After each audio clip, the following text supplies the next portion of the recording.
Pant पर black बनियान पहने ड्रेसिंग के सामने आया। जब उसका दरवाज़ा नॉक हुआ, कम इन। एक नज़र दरवाजे पर डाले वो फिर से ड्रेसिंग की तरफ मुंह किए शर्ट पहनने लगा। जब दरवाज़ा खुला और वो अंदर दाखिल हुई, वो हाथ में एक बॉक्स लिए अंदर दाखिल हुई थी, मगर अगले ही लम्हे उसे सिर्फ बनियान में देखकर बुरे तरीके से सटपटाई थी।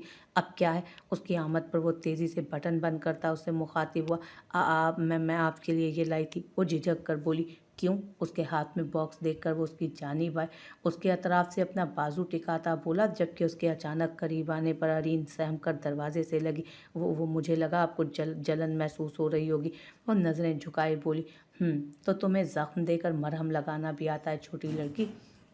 मैंने आपको जानबूझकर ज़ख्म नहीं दिया।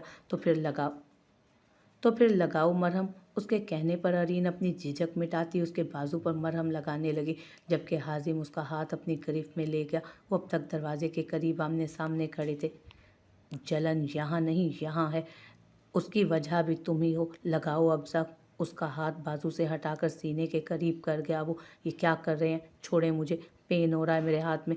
उसके इस नए अंदाज पर अरीन ने घबरा कर कहा, जबकि मुकाबिल उसकी बात खातिर में लाए बगैर उसका हाथ अपनी मजबूत गिरफ्त में लिए खड़ा उसे बगौर देखता रहा।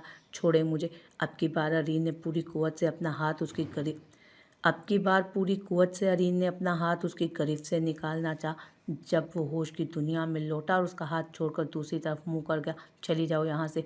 जा रही हूँ। मुझे भी कोई शौक़ नहीं आपके इस सर्द कमरे में आने का। जैसे आप हैं वैसे ही आपका ये कमरा भी सर्द। इंतहाई संगदिल और बेहिस इंसान है आप। इस काबिल ही नहीं कि कोई आपसे हमदर्दी करे। आइंदा कभी आपसे बात नहीं करूँगी मैं। वो तल्खी से कहती वापस जाने लगी कि उसके लफ्ज़ों पर हाजिम सूरत से पलटा और बाजू दबोच गया उसका। बात तो तुम्हें करनी पड़ेगी। अब इस संगदिल के साथ ज़िंदगी गुजारने के लिए तैयार हो जाओ छोटी लड़की। सर्द लहजे में कहता वो उसे खुद से पहले कमरे से निकल गया।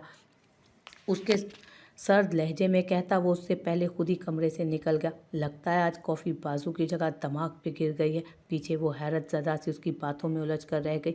फिर मंजर तब्दील हुआ। ये मंजर यूनिवर्सिटी का था, जहाँ वो बेंच पर मुंह लटकाए बैठी थी। उफ़ अलीना, कम अज़ कम मुझे बता तो देती कि तुमने नहीं आना था आज। वो फ़ोन पर अलीना से शिकवा करते बोली। बस यार, मोम की तबीयत ठीक नहीं थी। क्या करती? तुम जाकर क्लासेस ले लो ना, फिर मुझे भी नोट्स भेज देना। चाहती हूँ। और हाँ, हो सके तो आज अरमान से भी बात कर लेना। देखती हूँ उसे। वैसे भी आज वो मुझे नज़र नहीं आया। मुंह बनाकर कहती वो इर्द गिर्द देखने लगी। जब सामने से नज़र आते अरमान पर उसकी नज़र गई। शैतान का नाम लिया और शैतान हाजिर। मैं तुम्हें कुछ देर बाद कॉल करती हूँ। फ़ोन रखकर वो अरमान की तरफ बढ़ी, जो उसे आता देख रुख बदलने लगा था, मगर वो ढिठाई से उसके रास्ते में हाइल हुई। मुझे तुमसे कुछ बात करनी है। कुछ रह गया है बाकी जो कहना चाहती हो? अरमान ने तशवीशी अंदाज में पूछा। मुझे। हटो मेरे रास्ते से। Oh hello. ओ ओवर मत हो, सॉरी करने आई हूँ। शराफत से एक्सेप्ट कर लो। उसका अंदाज अफसुर्दा कम, गुर्राने वाला ज़्यादा था। ये तुम सॉरी कर रही हो या रौब झाड़ रही हो मुझ पर? अरमान आईब्राउ उचकाते हुए बोला। जो भी समझो, मैं यहाँ सिर्फ तुमसे सॉरी करने आई हूँ। अच्छा तो फिर करो सॉरी। वो खासा गंभीर लहजे में बोला। सॉरी? ऐसे सिंपल सॉरी नहीं तो फिर क्या यूनिवर्सिटी के 3rd फ्लोर से लटक जाऊं? रानीन खासा बदमज़ा हुई थी। आइडिया बुरा नहीं है। वैसे तो एक कॉफ़ी का कप भी काफ़ी था तुम्हारे पैसों का। आखिर में वो ज़ोर देकर बोला, जिस पर रानीन फीका सा मुस्कुरा दी। ये अमीरी सिर्फ नाम की है, जो एक कॉफ़ी का कप भी खुद नहीं पी सकते। ऐसा ही समझ लीजिए। चलो, क्या याद रखोगे? पूरे 100 रुपये की कॉफ़ी पिलाऊंगी मैं तुम्हें। गरीबों की मदद तो मैं करती रहती हूँ। अदा से कहती वो आगे बढ़ गई। उसके तंज को खातिर में लाए बगैर वो ढिठाई से कैफेटेरिया की तरफ बढ़ गया। आज पहली बार वो लेट हुआ था, वरना हाजिम खान वक्त की पाबंदी के बाइस पूरे कोर्ट में मशहूर था। सर, कहाँ रह गए थे आप? मिर्ज़ा साहब को बहुत मुश्किल से रोक रखा है। तुम यहाँ क्या कर रहे हो? तुम्हें तो मैंने आज ऑफ दिया था ना? जी, लेकिन मुझे थकावट महसूस नहीं हुई तो मैं आज आ गया। वैसे भी मुझे लगा आपको आज मेरी ज़रूरत होगी। बदले बदले से असूल है मेरे सरकार के। हमजा शरीर अंदाज में बोला। उसका जवाब मैं तुम्हें मीटिंग के बाद देता हूँ। हाजिम ने आंखें छोटी करके उसकी तरफ देखा था और अपने कैबिन की तरफ बढ़ गया। तकरीबन 1 घंटे बाद वो मीटिंग से फ्री हुआ। जब हमजा ने उसे एलियाना की आमद की इत्तला दी। बुला लो। आइए मॉम। उन्हें तैयार सा अपने कैबिन में आते देख वो मुअद्दब अंदाज में कुर्सी से खड़ा हुआ। ये मैं क्या सुन रही हूँ हाजिम? तुम अरीन से खुफिया निकाह चाहते हो? वो हैरत ज़दा सी थी। और ये बात यकीनन आपको हमजा से पता लगी होगी। हाँ बिल्कुल। तो मुझे ये बताओ कि हकीकत क्या है? इससे पहले हमजा ने कभी आपसे झूठ बोला है क्या? तो फिर तुम ऐसा क्यों कर रही हो? इलियाना उकताई थी। आप शायद भूल रही हैं मॉम, आपको अरीन की जायदाद से मतलब है, निकाह से नहीं। इसलिए ये सब मुझे मेरे मुताबिक करने दें। उसके कहने पर इलियाना की पेशानी पर मौजूद लकीरें कुछ कम हुई। तो तुम चाहते हो ये सब राज रहे? ओके, मैं जा रही हूँ, मेरी एक पार्टी है। मगर एक बात याद रखना, उस लड़की से शादी का मकसद सिर्फ जायदाद है। वो उसे जताने वाले अंदाज में कहती वॉकआउट कर गई जब हमजा दरवाज़ा खोलकर अंदर दाखिल हुआ। सॉरी बॉस, बट मॉम से झूठ नहीं बोला जाता। वो शर्मिंदा सा बोला, जिस पर हाजिम गर्दन इस्बात में हिला गया। तो फिर निकाहनामा रेडी करा दूं? अगला सवाल उसने झींप मिटाने को किया था। नहीं, उसकी ज़रूरत नहीं, निकाह आज रात ही होगा, और वो भी ओरल। हाजिम ने गोया उस पर धमाका किया। ओरल? मगर क्यों? वो नासमझी से बोला। क्योंकि चाचू ऐसा चाहते हैं। उन्हें शायद लगता है मैंने छोले देकर लॉ पास किया है जो मुझे अर्जेंट निकाह की खबर नहीं होगी। वो तंजिया मुस्कुराया। तो वो क्या चाहते हैं? एक तीर से दो। वो चाहते हैं मैं अरीन को अपना भी लूँ, और जब तक उनकी वापसी ना हो निकाह रजिस्टर भी ना हो। ऐसे अरीन भी सेव और उनका पैसा भी। उसका अंदाज़ अब भी सर था।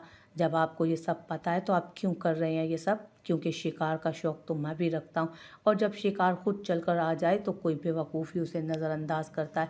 मगर इस सब में अरीन मैम का क्या कसूर? वो जब तक मेरे रास्ते में नहीं आती उसे मुझसे कोई ख़तरा नहीं। किसी गैर मर्ई नुक्ते पर गौर करते वो बोला। होप्स हो आपके इस अमल से किसी मासूम का नुकसान ना। हमजा महज सोच सका था। वो उस वक्त ईरज के साथ आयमा बेगम के कमरे में मौजूद थी जब मुलाजमा ने आकर उसे इकबाल खान का पैगाम दिया। जी डैड, आपने बुलाया था? अगले 5 मिनट में वो इकबाल साहब के सामने थी। हाँ बेटा आओ, मुझे तुमसे ज़रूरी बात करनी है। जी डैड, कहिए। नहीं डैड, मैं उनसे हरगिज़ शादी नहीं करूँगी। उनकी बात सुनते ही वो चिल्ला उठी। Please Areen, try to understand बेटा। नो डैड, आप उन्हें जानते नहीं हैं। अच्छा मान लेते हैं, मैं उसे नहीं जानता, लेकिन आप तो मुझे जानती हैं ना? इकबाल साहब ने उम्मीद से पूछा, जिससे वो फट में सर हिला गई। तो फिर मेरी खातिर, अपने डैड की खातिर मान जाओ, मुझ पर भरोसा रखो। हाजिम अच्छा लड़का है मेरे बेटे, इस वक्त यही ज़रूरी है। डैड, वो रोने को तैयार थी। प्लीज़ मेरे लिए। ठीक है। नज़रें झुकाए अपने आंसू पीकर न जाने किस दिल से उसने हाँ की थी। अभी तो उसने इस मुतालिक सोचा नहीं था। वो तो इस रिश्ते के तकाज़ों तक से नावाकिफ़ थी। ऊपर से इतनी बड़ी बात उसके डैड उसे मोम से बताने तक को मना कर रहे थे। जीती रहो मेरी जान, तुमने अपने डैड का सर फखर से ऊंचा कर दिया। अब जाओ, रेडी हो जाओ, हाजिम हमें 1 घंटे में पिक कर लेगा। लेकिन डैड, ये सब क्यों हो रहा है? मोम से क्यों छुपा रहे हैं? बस बेटा, इस वक्त जो मुझे ठीक लग रहा है मैं वो कर रहा हूँ। तुमसे बस यही गुजारिश है, अपने बाप पर एतबार करो। ठीक है डैड, जैसा आप कहें। माशाल्लाह, कितनी खूबसूरत लग रही हो तुम अरीन इन ट्रेडिशनल कपड़ों में। हाइना उसे आखिरी टच देते ही बोली। वो उस वक्त रेड सिंपल सूट पर हल्के कामदार मैरून शॉल लिए, बालों को खुला छोड़े, लाइट से मेकअप में तैयार थी। ये सूट उसका था, जबकि शॉल उसने हाइना की पहनी थी। आप लोग कहीं जा रहे हो? ईरज उसे तैयार देखकर हैरानगी से बोली। हाँ, मैं अपनी बेटी को एक दोस्त और उसकी फैमिली से मिलवाने ले जा रहा हूँ। इकबाल खान मुस्कुरा कर बोले। और बीवी का ख्याल नहीं आया आपको? ईरज ने खफगी से कहा। आपको भूल सकता हूँ क्या? लेकिन अभी मसला ये है कि जिस दोस्त के पास ले जा रहा हूँ उसके साथ बाहर डिनर है। उसकी मिसेस कहीं गई हुई हैं, इसलिए उनकी बेटी हमें ज्वाइन करेगी। आपको इंशाल्लाह अगली बार लेकर जाऊँगा। उनके नर्म अंदाज पर वो मुस्कुरा दी। ठीक है, फिर एहतियात से जाएं। कुछ देर में उन्हें हमजा ने पिक कर लिया था। हाजिम एक काम के बाइस लेट हो गया था, जिसकी वजह से हमजा उसकी जगह पर आया था। बेटा कहाँ जा रहे हो? सर, हम मेरे घर जा रहे हैं। बॉस भी हमें वहीं पर ज्वाइन करेंगे। मौलवी साहब से भी बात हो गई है। हमजा उन्हें डिटेल्स बताने लगा। डैड, मुझे डर लग रहा है। डरने की कोई बात नहीं बेटा, मैं हूं ना। इकबाल साहब मोहब्बत पाश लहजे में बोले, जबकि हमजा उस लड़की की मासूमियत देखकर दिल ही दिल में उसके लिए दुआ करने लगा था। अरीन इकबाल वल्द इकबाल खान, आपका निकाह हाजिम खान वल्द आलम खान से बइवज़ 3 लाख रुपए हक महर तय पाया जाता है। क्या आपको कबूल है? मौलवी साहब के सवाल पर उसने एक बार इस कमरे को देखा जहां उसका बाप और हमजा की बहन खड़ी थी। बोलो बेटा, कबूल है, कबूल है, कबूल है, उसने एक ही सांस में कह डाला, बिना कुछ सोचे, बिना कुछ जाने। वो बस अपने बाप के कहने पर उस शख्स के नाम से जुड़ी जा चुकी थी। अगले 5 मिनट में यही सवाल हाजिम से पूछा गया, जिसके बाद वो अरीन इकबाल से अरीन हाजिम खान बन चुकी थी। यकदम उसके हकदार बदल गए थे, जिसका उसे अंदाजा नहीं था। हाजिम इकबाल खान से मिलने के बाद हमजा से मिला था।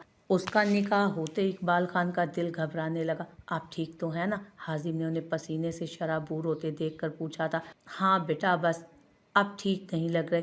हमसा गाड़ी निकालो, चाचू को डॉक्टर के पास ले जाना होगा। अरे नहीं हाजिम, अरीन का मसला हो जाएगा। उसका हुलिया हॉस्पिटल जाने वाला नहीं। आप उसकी फिक्र नहीं करें, मैं उसे घर ड्रॉप करवा देता हूँ। हाजिम तसल्ली बख्श लहजे में कहता हमजा को इशारा कर गया, जो उन्हें एहतियात से अपने साथ ले गया। डैड कहाँ है? वो काफ़ी देर उनका इंतज़ार करने के बाद हमजा की बहन को आता देखकर बोली, वो अंकल की तबीयत लो हो गई थी तो उन्हें हॉस्पिटल लेकर गए हैं आजिम भाई। आपका वेट कर। उसकी बाकी की बात सुनने के बगैर ही वो बाहर लपकी थी। वो जो दरवाजे के बाहर खड़ा हमजा से बात कर रहा था, अचानक किसी के टकराने से उसका मोबाइल ज़मीं पोस हुआ। वो तो अचानक इस इफ्तात पर सूरत से वो पलटता के सामने उसे सुर्ख जोड़े में देखकर वो एकदम से खामोश हुआ था। मेरे डैड कहाँ हैं? वो उसकी धाड़ नज़रअंदाज करते रोते हुए बोली, मेरे डैड कहाँ हैं? बताएं, आपने क्या किया है उनके साथ? अरीन उसका गिरेबान थामे चिल्लाई, क्या कर रही हो? बताएं मुझे। वो हनूज उसका गिरेबान थामे चिल्लाई थी। अरीन! अब के हाजिम धाड़ा था जिस पर वो होश में आई 2 कदम पीछे हुई थी। मेरे डैड, तबीयत ठीक नहीं थी उनकी, हमजा के साथ चेकअप करवाने गए हैं। गलती हो गई। अगर मुझे पता होता तो तुम्हें भी इलाज के लिए साथ भेज देता। उसकी बादामी आंखों में झांकता अपने लफ्ज़ों से वो आग लगा गया था उसे। मुझे नहीं ट्रीटमेंट की ज़रूरत, आपको है। वो भी दिमाग की। तमीज़ से बात करो। वो उसकी बात बीच में काटता हुर्राया था। जिस तरह आप मुझसे बात करेंगे ना, वैसे ही मैं करूँगी, समझे आप? देखो छोटी लड़की, मुझसे बहस, कितनी बार बताऊँ अरीन नाम है मेरा। उसके आंसू जैसे कहीं गायब हो गए थे। वो अब शेरनी बनी, दोनों बाजू कमर पर टिकाए लड़ाका औरतों की तरह बोली, गाड़ी में बैठो। तुम्हारी इस फजूल बहस के लिए टाइम नहीं है मेरे पास। मैं नहीं बैठ रही। उसकी जुर्रत पर हाजिम ने हैरत से उसे देखा। तुम्हें किसी ने काट तो नहीं लिया? वो हैरत ज़दा सा बोला। आप मुसलसल मुझसे बदतमीज़ी कर रहे हैं। पहले तो मैं चुपचाप सुन लेती थी। मोम कहती हैं कि जो शोहर बीवियों से बदतमीज़ी करते हैं वो अच्छे नहीं होते। अपनी इस बात से वो उसे मज़ीद हैरत में डाल गई। तौबा! तो ये हिम्मत मैडम में निकाह से आई है। वो महज सोच ही सका। गाड़ी में बैठो, नहीं तो तुम्हें शोर के वो मतलब समझाऊंगा कि पूरी ज़िंदगी याद रखोगी। जल्दी आओ। नहीं आ रही मैं। वो हनूस मुंह बनाए बोली, ओके फिर रहो यहीं। तैश से कहता वो गाड़ी स्टार्ट कर गया कि उसकी बात पर अरीन ने कनखियों से उन्हें देखा और अगले ही लम्हे भागते हुए फ्रंट सीट पर आकर बैठी। आज बैठ गई, अगली बार अगर आपने बदतमीज़ी की तो कभी नहीं बैठूंगी। गर्दन अकड़ा कर कहती वो अपने इस रूप से उसे हैरत के झटके ही दिए जा रही। तुम्हें अगली बार बिठाना किसने है? हाजिम उसे देखे बगैर बोला था। जाहिर है आप ही ने बिठाना है। अब तो मैं बीवी। Shut up. अब ये लफ्ज़ मुंह से मत निकालना। उसकी बात मुकम्मल होने से पहले ही वो काट गया था। क्यों, क्या यह हकीकत नहीं है? आप भूल गए हैं कि अभी कुछ देर पहले ही निकाह हुआ है हमारा। तुम निकाह के फ़राइज़ से बाखबर भी हो जो मेरी बीवी बीवी लगा रखा है रट। आइंदा अगर मैंने तुम्हारे मुंह से ये लफ्ज़ सुना ना तो याद रखना, तुम्हें इस रिश्ते के हर फ़र्ज से वाकिफ़ करवा दूंगा। वो एक एक लफ्ज़ चबा चबा कर बोला, जबकि अब की बार वो महज मुँह फुला कर रह गई। रात के तकरीबन 11 बजे के करीब वो लोग वापस लौटे थे। उसे सुर्ख जोड़े में हाजिम के साथ आता देख इलियाना के चेहरे पर फातिहाना मुस्कुराहट रेंगी थी। शुक्र है अरीन तुम आ गई। चची कब से तुम्हारे लिए परेशान हो रही हैं। हाइना शुक्र का सांस खारिज करते हुए बोली, जबकि हाजिम मोबाइल पर लिंक देखता अपने रूम में आ गया। डैड नहीं आए क्या अब तक? आ गए थे, उन्होंने ही तो बताया कि तुम हाजिम भाई के साथ आ रही हो। जब भी कुछ तसल्ली हुई। उसके कहने पर अरीन होंठ ओ की सूरत में बना गई थी। फिर मैं मोम से मिलकर आती हूँ। वो एक नज़र कदरे साइड पर खड़ी इलियाना पर डालती आयमा बेगम के कमरे की तरफ चल दी। इरज ज़्यादातर वहीं पाई जाती थी। लगता है मेरे बेटे ने अपना वादा पूरा कर लिया। इलियाना रूम नॉक अंदर की तरफ कदम बढ़ाते हुए बोली, जिस वादे की बात आप कर रही हैं मोम, वो अभी होना नामुमकिन है। जितना आसान आप चीज़ों को समझ रही हैं ना, उतना आसान कुछ नहीं। वो रिलैक्स होने के अंदाज में बेड पर बैठकर अपना लैपटॉप ऑन करते बोला, तो क्या मतलब, तुम इतनी रात तक अरीन के साथ क्या कर रहे थे? मुझे नहीं लगता मुझे ये बात आपको बताने की ज़रूरत है। आप खुद बेहतर समझदार हैं। उसका अंदाज खासा मुतमईन था, जबकि उसकी बात का मतलब समझकर इलियाना के चेहरे पर मुस्कुराहट रेंगी। तो तुम उसे ट्रैप करना चाहते हो, यानी मोहब्बत के जाल में फंसाकर निकाह? इलियाना ने दास्ताना, तो तुम उसे ट्रैप करना चाहते हो, यानी मोहब्बत के जाल में फंसाकर निकाह? इलियाना ने दानिस्ता तौर पर फिक्रा अधूरा छोड़ा था। उसके जुमले पर हाजिम उसे देख कर रह गया। अब वो उन्हें क्या बताता, निकाह तो वो कर चुका है। रात काफ़ी हो गई है मॉम, मुझे लगता है अब आपको आराम करना चाहिए। हाँ ठीक है, तुम भी रेस्ट करो, इलियाना नज़ाकत से कहती उसे हज़ारों सोचों में छोड़े चली गई। पीछे वो उलझन में लैपटॉप बंद करके आज के दिन को सोचने लगा। उसने इलियाना से अपना निकाह क्यों छुपाया था, वो खुद भी नहीं जान सका था। दूसरी तरफ वो इरत से मिलने के बाद हाइना के रूम में आई थी। क्या हुआ आरीन, कोई परेशानी है? हाइना उसकी मुसलसल खामोशी महसूस करते बोली। नहीं, मुझे क्या परेशानी होनी है। देखो अरीन, मैं तुमसे बड़ी हूँ और तुम मुझसे अभी छोटी हो। अपनी छोटी बहनों की तरह अजीज़ भी हो तुम मुझे। अगर इस घर में कभी भी तुम्हें कोई भी परेशानी हो ना, तो बिला झिझक मुझे बताना। मैं गलत बातों पर पर्दा रखने वालों में से नहीं हूँ। अगर तुम्हें कभी हाजिम भाई हन्नान की इंटेंशन भी बुरी लगे तो उसकी बात मुकम्मल होने से पहले अरीन ने उचक ली। अरे नहीं हाइना, ऐसा कुछ नहीं है, मुझे कोई परेशानी नहीं, बस थोड़ा थक गई हूँ इसलिए ऐसा लग रहा होगा तुम्हें। पक्की बात है ना? बिल्कुल पक्की, उसने उसी के अंदाज में कहा जिस पर दोनों मुस्कुरा कर रह गईं। तुम निकाह के फ़राइज़ से बाखबर भी हो, जो मेरी बीवी बीवी की रट लगा रखी है। आइंदा अगर मैंने तुम्हारे मुंह से ये लफ्ज़ सुना ना, तो याद रखना, तुम्हें इस रिश्ते के हर फ़र्ज से वाकिफ़ मैं खुद करा दूंगा। यकदम उसके अल्फाज उसके जहन में गूंजे थे। वो उलझ कर रह गई थी। उसकी इस बात से कौन से फ़राइज़ मतलब थे जिनसे वो उसे डराने की कोशिश कर रहा था।